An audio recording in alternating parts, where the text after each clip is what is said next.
എല്ലാവർക്കും നമസ്കാരം. പുതിയൊരു വീഡിയോയിലേക്ക് സ്വാഗതം. അങ്ങനെ ദീർഘനാളത്തെ കാത്തിരിപ്പിന് ശേഷം ബി.ജെ.പിയുടെ സംസ്ഥാന അധ്യക്ഷനെ പ്രഖ്യാപിച്ചു.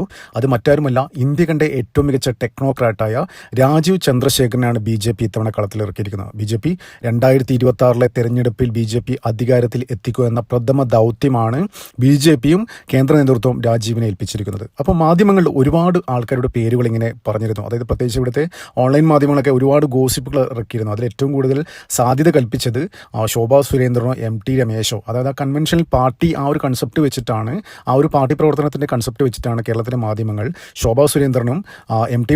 രമേശിനും പിന്നെ വി മുരളീധരനും വരെ സാധ്യത കൽപ്പിച്ചിരുന്നു. രാജീവ് ചന്ദ്രശേഖരന് ഒരുപാട് ലിമിറ്റേഷൻസ് ഉണ്ട് എന്നവർ വാദിച്ചു. പ്രത്യേകിച്ച് രാജീവ് ചന്ദ്രശേഖരൻ്റെ ഉടമസ്ഥയിലാണ് ഏഷ്യാനെറ്റ്. അപ്പോൾ ഏഷ്യാനെറ്റും ബി.ജെ.പിയും തമ്മിൽ വർഷങ്ങളായിട്ടുള്ള പ്രശ്നങ്ങൾ നടന്നുകൊണ്ടിരിക്കുകയാണ്. ഏറ്റവും കൂടുതൽ ബി.ജെ.പിയുടെ സംസ്ഥാന അധ്യക്ഷൻ കെ സുരേന്ദ്രനല്ല, അതിനു മുന്നത്തെ ബി.ജെ.പിയുടെ അധ്യക്ഷൻ പോലും ഏഷ്യാനെറ്റിൻ്റെ പേരെടുത്ത് പറഞ്ഞിട്ടുണ്ടായിരുന്നു. അപ്പോൾ ഏഷ്യാനെറ്റ് ഡിബേറ്റിൽ പോലും പങ്കെടുക്കരുത് എന്ന് ആ പാർട്ടി പരസ്യമായിട്ടാണ് ഏഷ്യാനെറ്റ് ഹൈന്ദവ അവഹേളനം നടത്തുന്നത്. അതുമാത്രമല്ല ബി.ജെ.പി നേതാക്കന്മാരെ വളരെ മ്ലേച്ഛമായ രീതിയിൽ കെ സുരേന്ദ്രനൊക്കെ ഉള്ളി സുര എന്നൊക്കെ പറഞ്ഞാണ് അവരുടെ ചില പ്രോഗ്രാമുകളൊക്കെ ചെയ്യുന്നത്. ആലോചിച്ച് വളരെ മ്ലേച്ഛമായ രീതിയിൽ, അതായത് സഭ്യതയ്ക്ക് നിരക്കാത്ത രീതിയിലാണ് ബി.ജെ.പി നേതാക്കന്മാരെ അവരുടെ പരിപാടികൾ അവർ ഉപയോഗിക്കുന്നത്.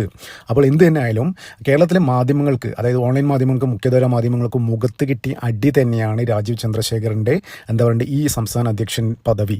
ഇനി ഒന്ന് ആലോചിച്ച് നോക്കിയോ. ഇപ്പോൾ കേരളത്തിൽ 3 പ്രബല പാർട്ടികളാണ്. ബി.ജെ.പിക്ക്, അതായത് ഒറ്റകക്ഷി എന്ന നിലയിൽ ബി.ജെ.പി 3ാം സ്ഥാനത്താണ്. CPM-ഉം കോൺഗ്രസും കഴിഞ്ഞ് കഴിഞ്ഞാൽ ഏറ്റവും വലിയ ഒറ്റകക്ഷി വോട്ടിംഗ് വിഹിതം നോക്കുകയാണെങ്കിൽ ബി.ജെ.പിയാണ്. സീറ്റുകൾ കുറവാണെന്ന്, സീറ്റുകൾ തീരെ ഇല്ല എന്നുള്ള ഒരു സത്യം അവിടെ ഇരിക്കട്ടെ. വോട്ടിംഗ് പെർസെൻറ്റേജ് നോക്കുമ്പോൾ ബി.ജെ.പി 20% തൊട്ടടുത്തുണ്ട്. അപ്പോൾ അങ്ങനെ നോക്കുകയാണെങ്കിൽ കേരളത്തിലെ പ്രബലമായ പാർട്ടിയുടെ CPM-ൻ്റെ സംസ്ഥാന അധ്യക്ഷനാണ് അപ്പം ഗോവിന്ദനാണ് CPM-ൻ്റെ സംസ്ഥാന അധ്യക്ഷൻ. കോൺഗ്രസിൻ്റെ ആകട്ടെ കെ സുധാകരൻ ജീവിച്ചിരിപ്പുണ്ടോ എന്ന് പോലും അറിയില്ല. ഒരു തരത്തിലുള്ള പാർട്ടി ആക്ടിവിറ്റീസും കെ സുരേന്ദ്രൻ്റെ ഭാഗത്തുനിന്നില്ല. UDF-നെയോ കോൺഗ്രസിനെയോ ഒന്ന് ഉണർത്താൻ, റിജുവിനേറ്റ് ചെയ്യാൻ വേണ്ടി ഒരു നടപടിയും എടുക്കുന്നില്ല. അദ്ദേഹത്തിന് എന്തൊക്കെയോ ആരോഗ്യ പ്രശ്നങ്ങളുണ്ട് എന്ന് പറയുന്നു. അപ്പോൾ എന്നിരുന്നാലും ഇപ്പോൾ ഉണ്ടാവാം ഒരു കമ്പാരിസൺ വരുവാണെങ്കിൽ, കേരള സമൂഹത്തിൻ്റെ പൊതുസമൂഹത്തിന് മുന്നിൽ ഒരു കമ്പാരിസൺ വരുമെന്ന് വിചാരിച്ചോ. അപ്പോൾ ഈ ഇന്ത്യ കണ്ട ഏറ്റവും വലിയ ടെക്നോക്രാറ്റായ, ഒരുപാട് ടെക്നോളജികൾ, അത് ഇന്റേൺഷിപ്പിൻ്റെയൊക്കെ ആ ഒരു ഡിസൈനിൽ പാർട്ടായ ഒരു ഭാഗമായ ഒരാളാണ് രാജീവ് ചന്ദ്രശേഖർ. അപ്പോൾ അദ്ദേഹം ഇന്ത്യയിൽ ആദ്യമായിട്ട് മൊബൈൽ ഫോണൊക്കെ ഇൻട്രൊഡ്യൂസ് ചെയ്ത BPL-ൻ്റെ ഒരു ഭാഗമായി അദ്ദേഹത്തിന് അതിൻ്റെ ഫൗണ്ടർ കൂടിയാണ്. അദ്ദേഹത്തിൻ്റെ ഫാദർ ഇൻ ലോയുടെ കൂടെ അദ്ദേഹം അതിന് ഫൗണ്ടർ കൂടിയായിരുന്നു. അപ്പോൾ ഇപ്പോൾ ഈ ഒരു അവസ്ഥയിൽ, ഒരു രാഷ്ട്രീയ സാഹചര്യത്തിൽ ജനങ്ങൾ കമ്പയർ ചെയ്യട്ടെ, സംസ്ഥാന അധ്യക്ഷന്മാരെ കമ്പയർ ചെയ്ത് കഴിഞ്ഞ് കഴിഞ്ഞാൽ രാജീവ് ചന്ദ്രശേഖരന് തന്നെയാണ് മുൻതൂക്കം. അപ്പോൾ ഇപ്പോൾ പുറത്തു വരുന്ന ഏറ്റവും പുതിയ റിപ്പോർട്ട് പ്രകാരം എങ്ങനെ, അതായത് പല മാധ്യമങ്ങളും ഇപ്പോൾ ചർച്ച നടന്നുകൊണ്ടിരിക്കുകയാണ്, എന്തിൻ്റെ അടിസ്ഥാനത്തിലാണ് രാജീവ് ചന്ദ്രശേഖർ ബി.ജെ.പിയുടെ സംസ്ഥാന അധ്യക്ഷനായത്. കഴിഞ്ഞ ദിവസം തന്നെ BJP വിട്ട സന്ദീപ് വാര്യർ പറയുണ്ടായി, അതായത് ഒരു കോർപ്പറേറ്റ് മുതലാളി ബി.ജെ.പി വിലക്ക് വാങ്ങി.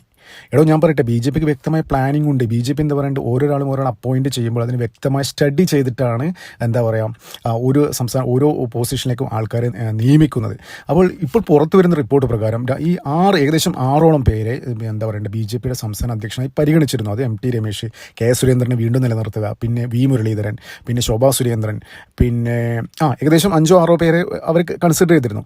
അപ്പോൾ ഇതിൽ രാജീവ് ചന്ദ്രശേഖറാണ് വിശദമായ ഡീറ്റെയിൽഡ് റിപ്പോർട്ട് തയ്യാറാക്കിയിട്ട്, അതായത് അടുത്ത 5 വർഷത്തേക്കുള്ള ഒരു ഡീറ്റെയിൽഡ് പ്രൊജക്റ്റ് കേന്ദ്ര അമിത്ഷായുടെ മുന്നിൽ, കേന്ദ്ര നേതൃത്വത്തിന് മുന്നിൽ പ്രസൻറ്റ് ചെയ്തു. നല്ല ഡോക്യുമെൻറ്റേഷൻ ഇതൊക്കെയായിട്ടാണ് പ്രസൻറ്റ് ചെയ്തത്. അപ്പോൾ എന്തൊക്കെ നടപടികൾ തനിക്ക് സ്വീകരിക്കാൻ പറ്റും, കേരളത്തിൽ ബി.ജെ.പി അധികാരത്തിൽ വരാനും ബി.ജെ.പിക്ക് 10-20 MLA-മാരെ ഉണ്ടാക്കാനും എന്തൊക്കെ കാര്യങ്ങൾ ചെയ്യാൻ പറ്റുമെന്ന് പഠിച്ച് അവതരിപ്പിച്ചു. ഒരു പ്രൊഫഷണൽ സ്റ്റൈലിൽ തന്നെയാണ്. അത് പക്ക ഒരു കോർപ്പറേറ്റ് ലെവൽ, അത് IT കമ്പനി ഒരു സെറ്റപ്പ് ഉണ്ടല്ലോ, ഒരു പ്രോജക്റ്റ് സ്റ്റാർട്ട് ചെയ്യുന്നതിന് മുമ്പ് ഡീറ്റെയിൽഡ് ആയിട്ടുള്ള എല്ലാ കാര്യങ്ങളും പ്രസൻറ്റ് ചെയ്യുക, വെൽ പ്ലാൻഡ് കൂടി ഇന്ന ടൈം ഫ്രെയിമിൽ ഇത്ര കാര്യങ്ങൾ ചെയ്യുക, അത് ഡിസൈൻ ചെയ്ത് ഇംപ്ലിമെൻ്റ് ചെയ്യുക. ആ ഒരു കോർപ്പറേറ്റ് സെറ്റപ്പിലാണ് രാജീവ് ചന്ദ്രശേഖർ കേന്ദ്ര നേതൃത്വത്തിന് മുന്നിൽ കേരളത്തിൻ്റെ ഭാവി പരിപാടി എന്താണ് അവതരിപ്പിച്ചത്.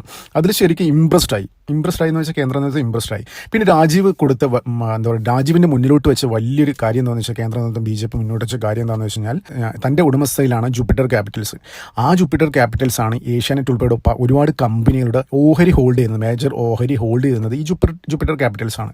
അപ്പോൾ ഇനി ഏഷ്യാനെറ്റ് ഇതുവരെ പിന്തുടർന്ന ആ ഒരു ശൈലി ഇനി വീണ്ടും രാജീവ് ചന്ദ്രശേഖർ BJPയുടെ സംസ്ഥാന അധ്യക്ഷനായി തുടർന്നു കഴിഞ്ഞാൽ അത് BJP അണികൾക്ക് തന്നെ ഇടയിൽ തന്നെ പ്രശ്നങ്ങൾ ഉണ്ടാക്കാനും അണികൾ BJPക്ക് എന്നാൽ വോട്ട് ചെയ്യാത്തൊരു അവസ്ഥ ഉണ്ടാകും എന്നുള്ളൊരു കാര്യം BJPയുടെ കേന്ദ്ര നേതൃത്വം രാജീവ് ചന്ദ്രശേഖരനെ ധരിപ്പിച്ചിരുന്നു. അപ്പോൾ സംസ്ഥാന അധ്യക്ഷൻ ആവാൻ വേണ്ടി BJP കേന്ദ്ര നേതൃത്വം രാജീവിന് മുന്നിൽ വെച്ച ഏക ആവശ്യം എന്തെന്ന് വെച്ചാൽ ഏഷ്യാനെറ്റിനെ നിയന്ത്രിക്കണം. അതായത് ഏഷ്യാനെറ്റ് എന്താ പറയണ്ടേ, ഏഷ്യാനെറ്റ് കാരണം BJPക്ക് ഡാമേജ് ഉണ്ടാവാൻ പാടില്ല എന്നുള്ള വ്യക്തമായ ഒരു നിർദ്ദേശം BJPയുടെ കേന്ദ്ര നേതൃത്വം രാജീവിന് നൽകിയിട്ടുണ്ട്. അപ്പോൾ അത് അദ്ദേഹം അംഗീകരിച്ചു. അദ്ദേഹം ഇതുവരെ പറഞ്ഞത് BJP എന്ന് പറയുന്ന ഏഷ്യാനെറ്റ് എന്ന് പറഞ്ഞൊരു സെപ്പറേറ്റ് എൻറ്റിറ്റിയാണ്.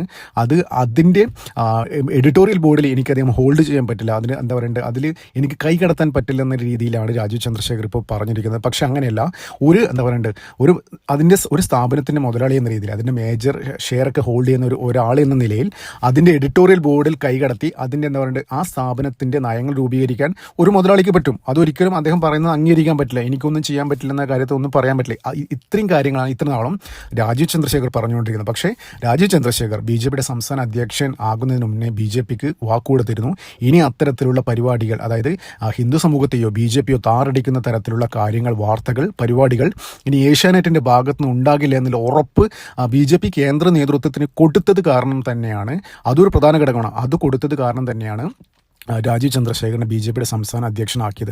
അപ്പോൾ ഇവിടെ BJP കേന്ദ്ര നേതൃത്വം ചെയ്തത് എന്താണെന്നറിയോ, കടിച്ച പാമ്പിനെ കൊണ്ടുതന്നെ വിഷയിറക്കിപ്പിക്കുക. അതായത് BJP കേരളത്തിൽ ഏറ്റവും കൂടുതൽ താറടിച്ച് കരിവാരി തേച്ചത് എന്താ പറയുക ഇവിടെ ഏഷ്യാനെറ്റ് ആയിരുന്നു. പലതവണ അവർക്കൊരു സെപ്പറേറ്റ്, അതായത് വിനു വി ജോൺ, സിന്ധു സൂര്യകുമാർ, പിന്നെ PG സുരേഷ് കുമാർ, ഈ 3 അംഗമാണ് ഏഷ്യാനെറ്റിൻ്റെ എല്ലാ കാര്യങ്ങളും എന്താ പറയുക ഒരു മാടമ്പിത്തരത്തിൽ, ഈ 3 മാടമ്പികളാണ് ഏഷ്യാനെറ്റിൻ്റെ കാര്യങ്ങളൊക്കെ ഇത് ചെയ്യുന്നത്.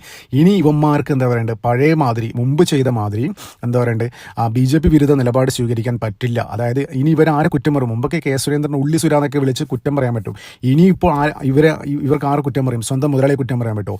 ഒരു കാര്യം പറയട്ടെ, തിരുവനന്തപുരത്ത് രാജീവ് ചന്ദ്രശേഖർ മത്സരിക്കുമ്പോൾ ഏറ്റവും കൂടുതൽ അദ്ദേഹത്തിൻ്റെ തോൽവി ഉറപ്പാക്കാൻ വേണ്ടി അഹോരാത്രം പ്രയത്നിച്ചത് ഇവിടുത്തെ ഏഷ്യാനെറ്റ് തന്നെയായിരുന്നു. അപ്പോൾ ഇനി അത് നടക്കില്ല. BJP കേന്ദ്ര നേതൃത്വം ശക്തമായ താക്കീത് നൽകിയിട്ടുണ്ട്. അതായത് ഈ സ്ഥാനം ഏറ്റെടുക്കുന്നതൊക്കെ കൊള്ളാം, പക്ഷേ ഏഷ്യാനെറ്റിനെ നിലക്ക് നിർത്തിയില്ലെങ്കിൽ, അതായത് ഇനി മുതൽ എന്താ പറയുക BJP വിരുദ്ധ വാർത്തകൾ പിടച്ചു വിട്ട് കഴിഞ്ഞാൽ, ഏഷ്യാനെറ്റ് പിടച്ചു വിട്ട് കഴിഞ്ഞാൽ തനിക്കും കൂടി ബാധിക്കുന്ന രീതിയിലുള്ള വ്യക്തമായ വാർണിംഗ് നൽകിയിട്ടുണ്ട്. അതായത് 2 മെയിൻ ടാർഗറ്റാണ്. ഒന്ന് BJPയെ കേരളത്തിൽ അധികാരത്തിലെത്തിക്കുക, രണ്ടാമത് ഏഷ്യാനെറ്റിനെ നിലക്ക് നിർത്തുക. ഈ 2 കാര്യങ്ങളും എന്താ പറയേണ്ടത് രാജീവ് ചന്ദ്രശേഖർ അംഗീകരിച്ചു, തത്വത്തിൽ അംഗീകരിച്ചു. അപ്പോൾ രാജീവ് ചന്ദ്രശേഖറിൻ്റെ അടുത്ത് ഒരു വാക്ക് കിട്ടിയിട്ടുണ്ട് BJP കേന്ദ്ര നേതൃത്വത്തിന്, ഏഷ്യാനെറ്റിനെ താൻ നിലക്ക് നിർത്തും. ഇനി ഇതുവരെ പിന്തുടർന്ന ഒരു പരിപാടി ഏഷ്യാനെറ്റിൻ്റെ ഭാഗത്തുനിന്ന് ഉണ്ടാവില്ല. അതായത് ഒരു BJP സ്റ്റാൻഡ് തന്നെ ഇനി എടുക്കും എന്നുള്ള ഒരു ഉറപ്പ് നൽകിയിട്ടാണ് BJP എന്നതുകൊണ്ട് രാജീവ് ചന്ദ്രശേഖറിനെ സംസ്ഥാന അധ്യക്ഷനാക്കിയത്. അപ്പോൾ എന്തിനാണ് നമുക്ക് കാത്തിരിക്കാം. ഈ അടുത്ത കാലത്ത് കുംഭമേളയുമായി ബന്ധപ്പെട്ട ഒരു വിവാദ പരിപാടി സിന്ധു സൂര്യകുമാർ ചെയ്തിരുന്നു, അതായത് കവർ സ്റ്റോറി എന്ന് പറയുന്ന. അതിൻ്റെ പേരിൽ രാജീവ് ചന്ദ്രശേഖർ എന്താ പറയേണ്ടത്, രാജീവ് ചന്ദ്രശേഖർ മാപ്പ് പറഞ്ഞിട്ടുണ്ടായിരുന്നു, പക്ഷേ അത് കാര്യമില്ല. പക്ഷേ ഏഷ്യാനെറ്റിൻ്റെ ഭാഗത്ത് നിന്ന് അത്തരത്തിലൊരു നടപടി ഒന്നും ഉണ്ടായില്ല. അത് ശരിക്കും BJP അണികളെ നന്നായിട്ട് എന്താ പറയുക ദേഷ്യപ്പെടുത്തിയിരുന്നു. അപ്പോൾ ഇതൊക്കെ കാരണം അത് ആ സമയത്ത് രാജീവ് ചന്ദ്രശേഖർ 16,000 വോട്ടിനാണ് ശശി തരൂരിൻ്റെ അടുത്ത് തോൽക്കുന്നത്. അപ്പോൾ ആ സമയത്ത് ഇലക്ഷൻ കഴിഞ്ഞിട്ട് പോസ്റ്റ് ഇലക്ഷൻ അനാലിസിസിൽ ഏകദേശം 10-12,000 വോട്ടുകൾ, കോർ RSS വോട്ടുകൾ, RSSകാരുടെ വോട്ടുകൾ പോൾ ചെയ്തില്ല. എന്തുകൊണ്ടാണെന്നറിയോ, ഇത് കാരണം തന്നെ. അത് ഏഷ്യാനെറ്റ് BJPയോട് കാണിക്കുന്ന, ഹിന്ദുക്കളോട് കാണിക്കുന്ന അനീതി, അത് കാരണം ആ അമർഷം കൊണ്ടാണ് ഏകദേശം 10-12,000 വോട്ടുകൾ പോലും പോൾ ചെയ്തില്ല. അത് പല ആൾക്കാരും ഇലക്ഷൻ അനലിസ്റ്റുകളും എന്താ പറയേണ്ടത് RSSൻ്റെ BJPയുടെ എന്താ പറയേണ്ടത് ചില ആൾക്കാർ തന്നെ പരസ്യമായി പറഞ്ഞ കാര്യമാണ്. അപ്പോൾ ഇനിയും അത് തുടർന്നു കഴിഞ്ഞാൽ, അത് നേരത്തെ തിരുവനന്തപുരത്തായിരുന്നു ബാധിച്ചത്. അപ്പോൾ എന്താ പറയുക ഏഷ്യാനെറ്റ് ഇനി അത്തരത്തിലുള്ള ഒരു നടപടി വീണ്ടും തുടർന്നു കഴിഞ്ഞാൽ BJPയുടെ കേരളത്തിലെ മൊത്തം സാധ്യതകൾ തന്നെ ഇല്ലാതാവും എന്നാണ് BJP കേന്ദ്ര നേതൃത്വം രാജീവ് ചന്ദ്രശേഖരനെ ബോധിപ്പിച്ചത്. അത് രാജീവ് ചന്ദ്രശേഖർ ഉൾക്കൊണ്ടു.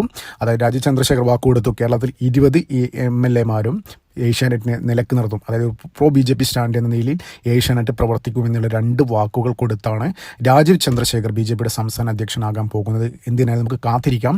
ഏഷ്യാനെറ്റ് പഴയ നിലപാട് തന്നെ തുടരുമോ, ഒരു BJP സ്റ്റാൻഡ് എടുക്കുമെന്ന് നമുക്ക് കണ്ടറിയാം. അതിനായി നമുക്ക് കാത്തിരിക്കാം. നന്ദി, നമസ്കാരം. മറ്റൊരു വീഡിയോ കാണാം.